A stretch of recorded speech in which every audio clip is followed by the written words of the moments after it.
turnaround's been pretty quick. It only seems like yesterday we were in Amsterdam. Rob, have you got the Euros out of your system? Yeah, I think so.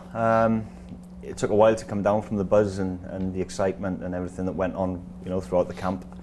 Very, very proud of the players, like I said, in the group, of what they achieved. Disappointing to leave the competition in the manner in which we did.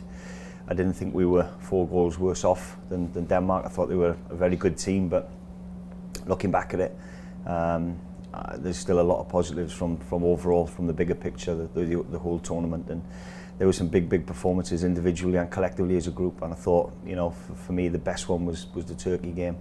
And seeing how they played and how they went about their business was great to watch. And we want to recreate that again now. And we look forward to a tough World Cup qualifying campaign. I suppose in a way, getting to the last 16, great achievement. You can't afford to have a hangover from that coming into these 2 World Cup. I know we've got the friendly, but the World Cup qualifiers, you've got to hit the ground running, haven't you, really?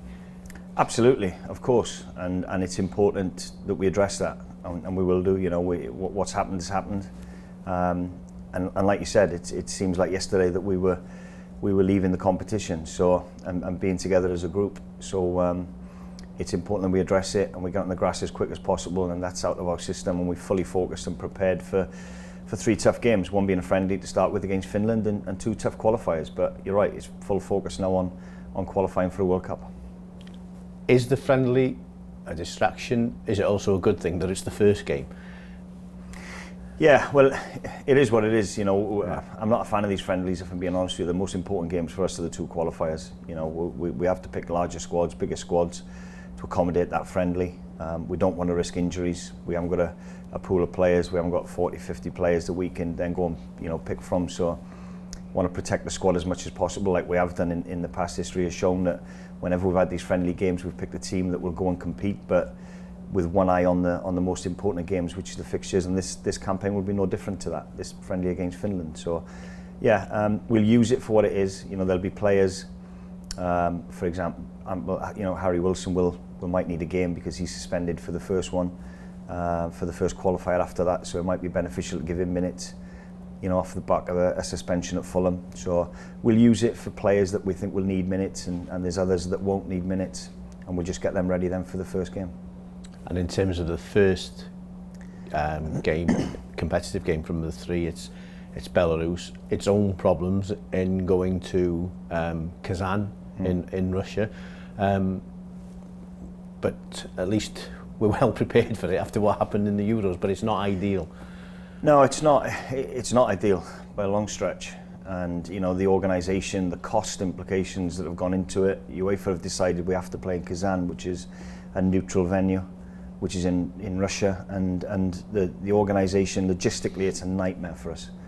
And I've got to thank the clubs for being so supportive and allowing the players to come out and get biometric testing and all the visas that we need to do to get there. It's what the supporters won't see, that will go on outside and off the football pitch, that they've got to appreciate the work that's going into it, not from ourselves as coaches and players, but from the rest of the staff. And like I said, I thank them for their efforts with that as well. It will be a relief then to get back to Cardiff, the first game. Yeah. We had 6,000 against Albania, but this will be the first time have a crowd since the qualification game against Hungary. That must excite you. You must look forward to that as manager, the players, everybody, the buzz that will bring against Estonia. What would your message be to the supporters?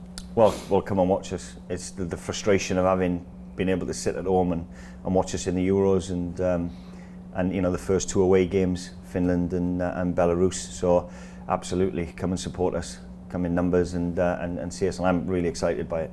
I've spoke throughout the Euros about the importance of having our fans there, and I stand by that. That would have absolutely made a difference for us. And come and have a look on the Wednesday, and support the boys, and we're all really looking forward to it. And to hear that anthem being sung again.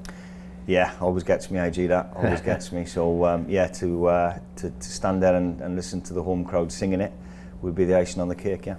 And just finally, just touching on the squad that you have announced, obviously, as you say, 3 games, nucleus of the squad that played in the Euros, obviously Ben Cabango, with what's happening at Swansea, etc., not in the squad. But the two names maybe that stand out for the fans would be George Thomas at Queen's Park Rangers and Brendan Johnson, Nottingham Forest.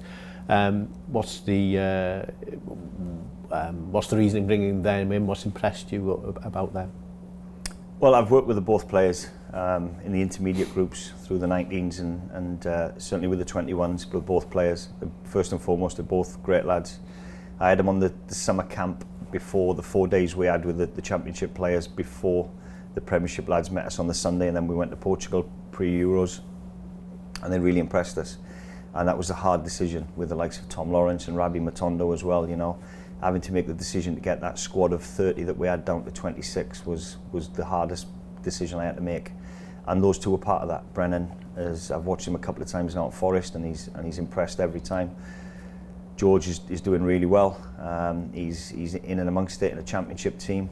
It's going to be there or thereabouts, in my opinion, at the end of the season. So when you've got players playing at that level and showing good form, then of course we've got to consider them. So yeah, they've impressed throughout the summer, and we keep monitoring them, and they've earned the right to be a part of the squad.